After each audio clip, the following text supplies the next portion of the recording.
Fala aí, pessoal, tudo bem? Ó, nessa semana eu vou trazer uma versão da aula que eu apresentei naquele evento lá que eu publiquei no meu Instagram e que muitas pessoas não conseguiram assistir. Essa aqui, ó, foi uma aula que eu aprendi pra caramba quando eu preparei ela, então eu achei muito válido subir ela aqui no YouTube também. E essa aula versa sobre isso aí, pessoal, erros e armadilhas diagnósticas, né, em radiografias ortopédicas. E de primeiro, eu queria trazer uma mensagem que é o seguinte, pessoal. Quem não erra é quem não trabalha. Só não erra quem não dá laudo, tá bom? Então, o erro é algo frequente e que a gente deve saber lidar com isso. E principalmente, a gente deve saber tirar lições dos nossos erros para que eles não se repitam. A gente continua errando, mas erra com outras coisas. E aí aprende e o ciclo se continua dessa maneira, tá? Todo ciclo, todo aprendizado, eu arrisco a dizer que todo aprendizado, na verdade, é feito baseado em erros, tá? Ao longo da humanidade, a gente evoluiu dessa maneira. Então, nessa aula de hoje, eu quero discutir com vocês. Eu organizei ela da seguinte maneira: a gente vai fazer uma breve introdução sobre o contexto dos erros, né? E aí nós vamos trazer alguns casos emblemáticos de erros, né, nessas radiografias aí, principalmente focadas em ortopedia. E aí no final, como sempre, eu vou fazer um breve resumo, como vocês estão acostumados. Então, pessoal, é o seguinte: o diagnóstico correto, a gente sabe que ele é a primeira etapa de qualquer tratamento, certo? Eu preciso do diagnóstico para instituir o tratamento. Mas a gente sabe também que o processo diagnóstico ele é complexo e suscetível a principalmente três fatores aí, que são erros, ou atrasos, ou até perdas de diagnósticos. Estudos mostram que cerca de 10 a 15% das investigações diagnósticas, isso falando em medicina geral, né, não especificamente na radiologia, elas incorrem em erros, atrasos ou perdas. E até 20% dos estudos que fazem correlação de autópsias com diagnósticos clínicos, eles apontam discrepâncias entre os principais diagnósticos. E tudo isso, pessoal, ele está enfocado ou está baseado numa premissa que todo o processo diagnóstico ele vai depender no fundo, da interpretação humana e nós somos passíveis de erros. O ser humano, para um processo diagnóstico, né, o médico ou qualquer profissional que esteja lidando com essa problemática, ele vai fazer a interpretação, seja ela de sinais e sintomas, de exames laboratoriais e nós, médicos radiologistas, especificamente das imagens médicas. Para quem pensa assim, ah tá, mas isso aí vai melhorar ou vai até acabar quando a inteligência artificial dominar. Existe um problema aí.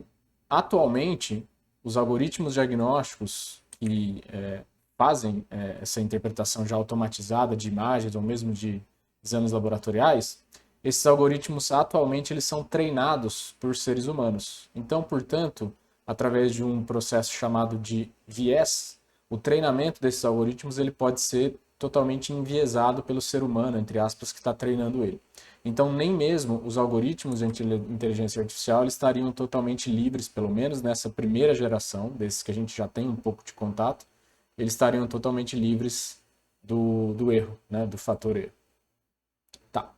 Especificamente na minha parte, na parte das imagens médicas, a gente sabe que as imagens médicas ela têm um papel importante ou mesmo central no processo diagnóstico. Né? É muito difícil uma investigação diagnóstica não depender ou não se basear, não ficar embasada num exame de imagem.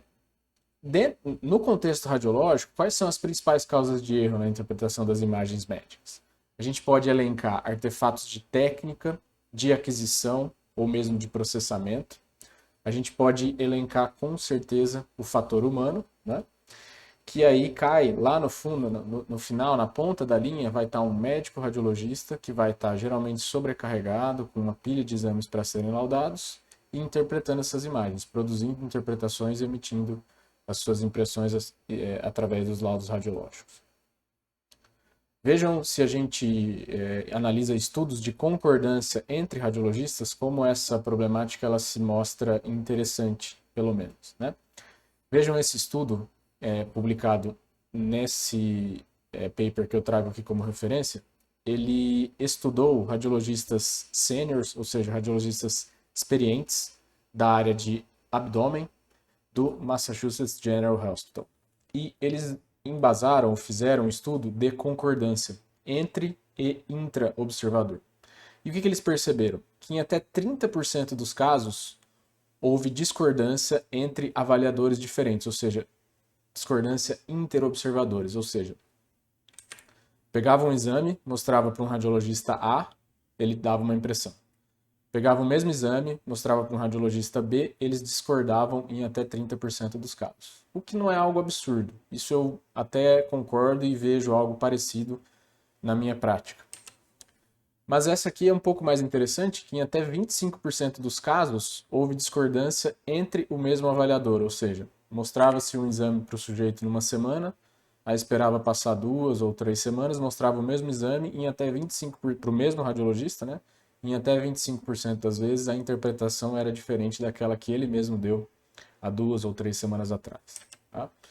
Então, esse, pessoal, é o panorama aí do contexto, né, que a gente está mostrando nessa aula de hoje, de erros, né, de interpretações diagnósticas. Esse estudo ali, ele ainda produziu uma estimativa numérica que eu achei bastante pertinente e interessante trazer aqui, que ele estima que mais ou menos em um ano, aproximadamente 1 bilhão de exames radiológicos são realizados no mundo inteiro. Ele estima uma taxa de erro bastante conservadora, de até 4% de erro na interpretação desses exames. Com isso, a gente teria uma estimativa de cerca de 40 milhões de erros diagnósticos em exames radiológicos em um ano. Portanto, uma estimativa bastante grande, né? E aí, esse estudo ele caminha um pouco mais para elencar os tipos principais de erro, né? E dentre esses tipos principais de erros, a gente tem o erro de percepção, que é o famoso não identificar um achado presente no exame, que seria o equivalente aí na dito popular comer bola, né? Que é o tipo de erro mais comum, presente em 60 a 80% dos casos. E a gente tem o erro de interpretação, ou também chamado de cognição, que é um erro que a gente identifica o achado, mas a gente atribui uma interpretação e ou uma importância errônea, né? uma interpretação errada daquele achado. Ele é um pouco menos comum, aparecendo em cerca de 20% dos casos. Ele traz, na verdade, uma tabela um pouco mais detalhada, que eu vou deixar ela aqui, mas só chamar atenção para alguns artefatos, para alguns tipos de erros bastante comuns. O primeiro é esse de underreading, que é passar batido, não enxergar o achado, que é o erro de percepção que a gente falou. Vejam que ele é responsável por 42% dos erros elencados nesse estudo. Tem um erro muito, muito, muito interessante, que é comum, a gente vê bastante isso, principalmente no processo de formação. O residente da radiologia acaba cometendo isso, e todos estamos passíveis de cometer ele também, que é o erro chamado de artefato de satisfação, em que você enxerga um achado, um diagnóstico importante no seu exame, e simplesmente para a sua avaliação e acaba perdendo mais um ou dois achados que eventualmente estariam presentes naquele exame. Isso é chamado de artefato de satisfação. E aí aqui essa destaque em laranja mostra aqueles erros da interpretação, em que você de fato enxerga o achado, mas interpreta ele de maneira diferente ou errônea. Né?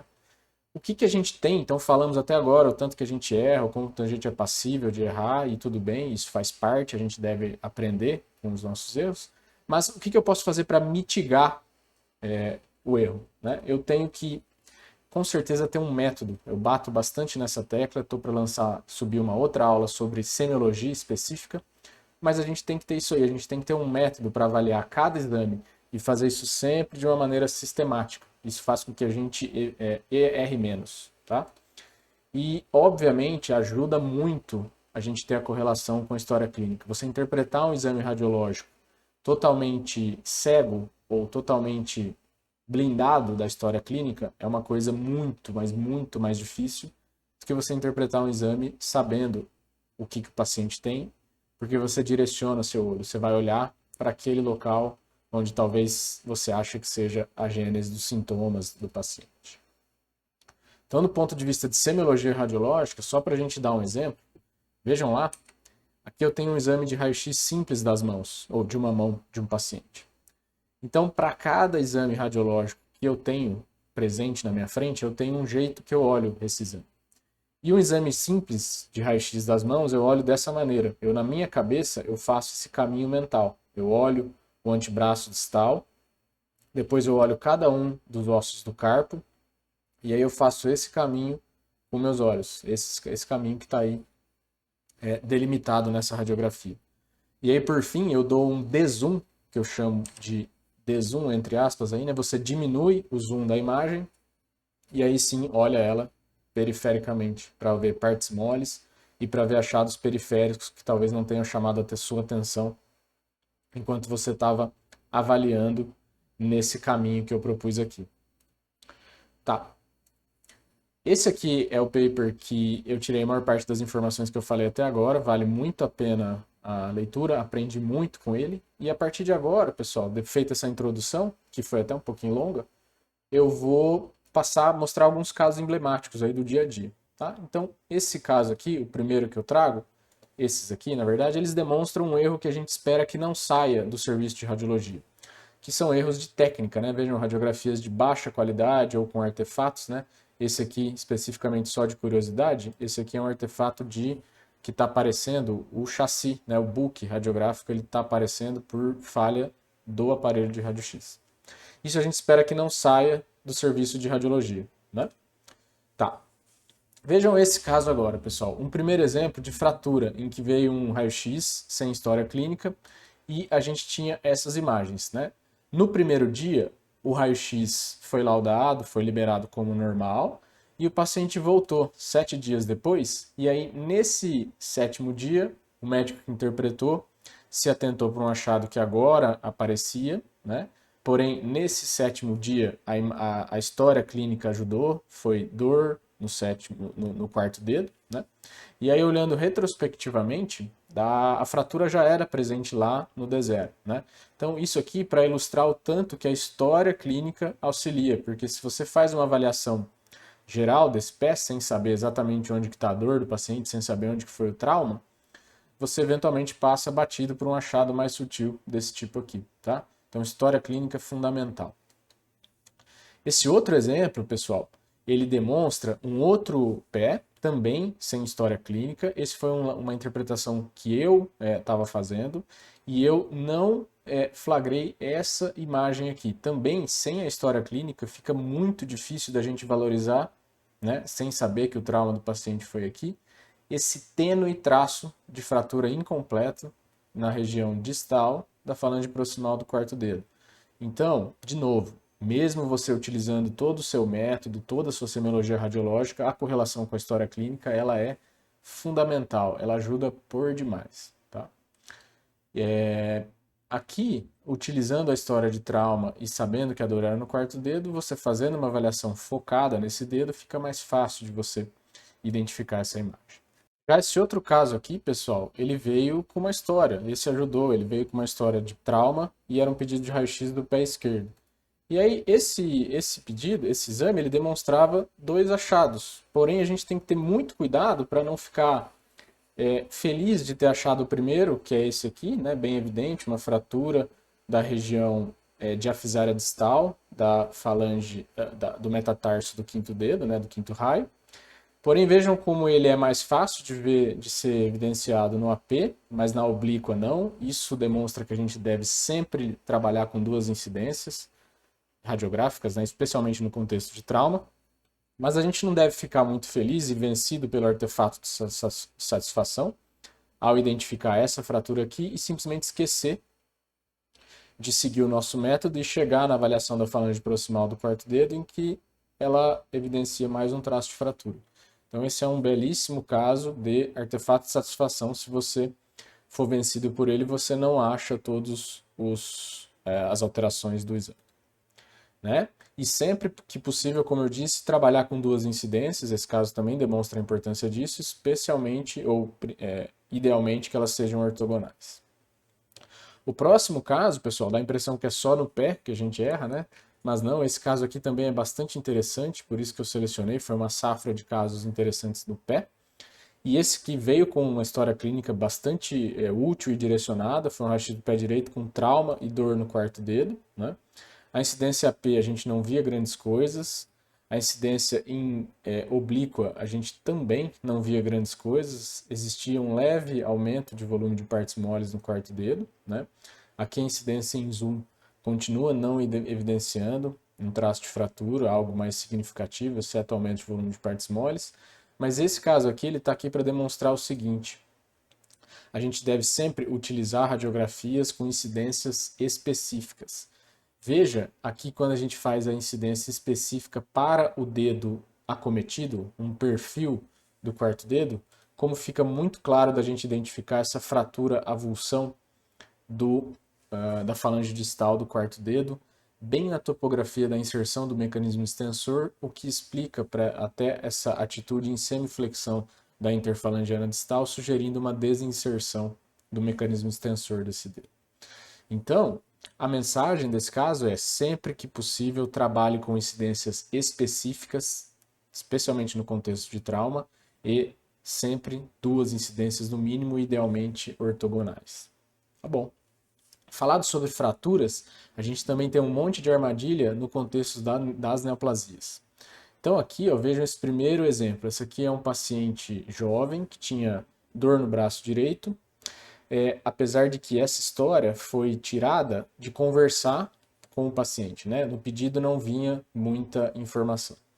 E aí o raio-x era esse, um raio-x que a princípio, se você passa muito rápido por ele na pilha, você pode até comer bola de um achado extremamente importante que ele apresenta aí, que é essa reação periosteal sutil, mas extremamente importante porque é uma reação periosteal agressiva. Vejam a incidência, o zoom que eu dei aqui, que a gente consegue ver que é uma reação periosteal do tipo raios de sol, o que significa uma reação periosteal agressiva e que sugere fortemente a presença de uma lesão óssea agressiva e que nesse contexto, numa criança, a principal hipótese aí passa a ser de uma neoplasia óssea. Nessa faixa etária, isso era uma criança de aproximadamente 7 anos, o sarcoma de Ewing é uma excelente hipótese diagnóstica para isso. Vejam aqui o perfil. Também, se você passa muito rápido, batido por essa imagem, você acaba não enxergando isso aqui, ó, que é um achado extremamente sutil, mas um achado extremamente importante, que é o que a gente já sabia que tem, que é uma reação periosteal agressiva, né? Então, a mensagem desse caso é que são achados sutis, mas representando aqui uma reação periosteal agressiva, o que sugere fortemente a presença de uma neoplasia óssea, tá? Esse outro caso, pessoal, a gente tem, ó, vejam lá, é uma bacia, né, sem informações diagnósticas, e a gente, se olhar com calma e tiver paciência, a gente tem um monte de lesões predominantemente osteolíticas esparsas pelo esqueleto, né, tanto esqueleto axial quanto apendicular. Só que qual é a pegadinha aqui? Qual é a armadilha? É a gente confundir essas lesões osteolíticas com, principalmente se elas estiverem restritas aos ilíacos, a gente confundir isso com sobreposição de conteúdo intestinal, né? Então, uma pegadinha muito clássica aí de raio-x de bacia, tá?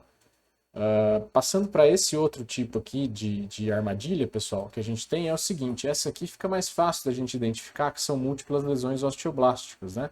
Esparsas aí também pelo esqueleto apendicular e axial. Isso aqui não tem muito problema da gente pensar em neoplasias. Porém, eventualmente, a gente vai ter isso aqui, ó. A gente vai ter que fazer o contraste dessa aqui, que é a radiografia anterior, para essa aqui.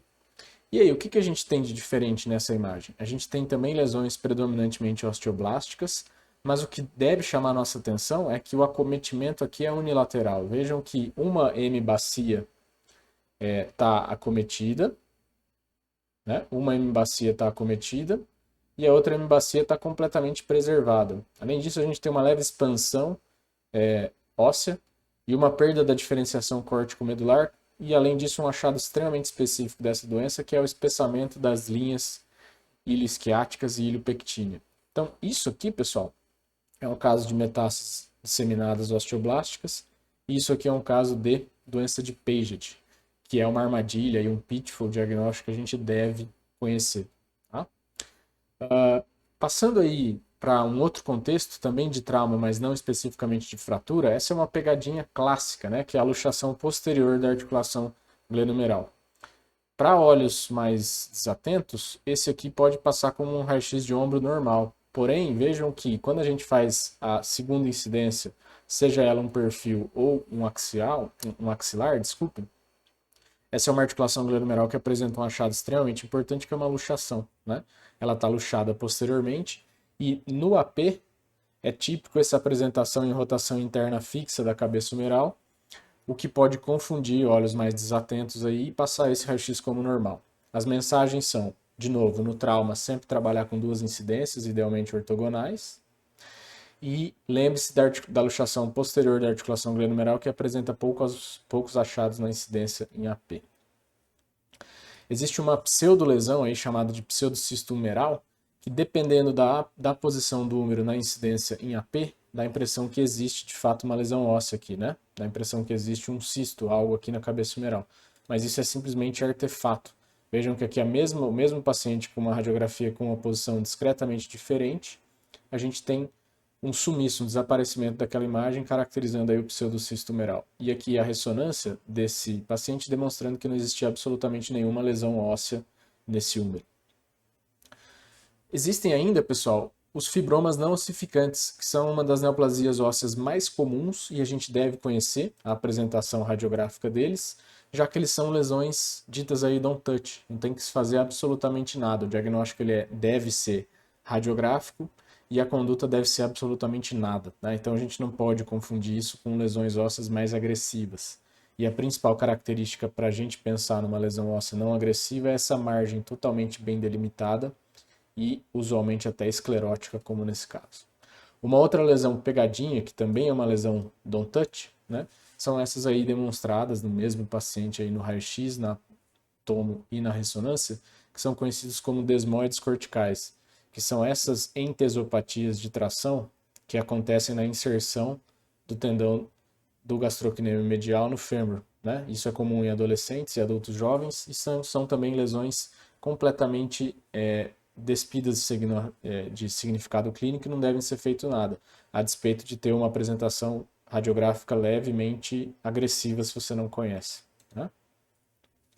E por fim, pessoal, esse achado aqui demonstra aquela nossa ideia de utilizar o método e seguir interpretando a radiografia até o final. Então eu não posso ficar feliz aqui que eu vi que essa radiografia tem bastante alteração no ombro e esquecer que existem essa vasta gama de informações adicionais nessa radiografia e aqui existia um nódulo pulmonar de aspecto bastante suspeito que aqui está demonstrado na tomografia que merece prosseguimento da investigação, especialmente se o paciente for fumante, né? Isso pode ser uma neoplasia pulmonar. Isso aqui a gente vai identificar naquelas partes do método que é fazer uma avaliação periférica e usualmente com aquele D-zoom que eu falei, né? Então, pessoal, de mensagem final dessa aula que eu queria deixar é o seguinte: erros, eles são frequentes e inerentes ao processo diagnóstico. A gente deve se preocupar em não cometer erros ditos major, né, que são erros muito importantes, que causariam bastante prejuízo para os nossos pacientes ou alvos do estudo, né? E aprender com os nossos erros minors, que são aqueles que a gente comete diariamente aí, apanha dos exames, né? E já que esses erros minors aí, eles são importantes fontes de aprendizado e de evolução. Então era isso, pessoal. Fico aqui, até a próxima. Um grande abraço.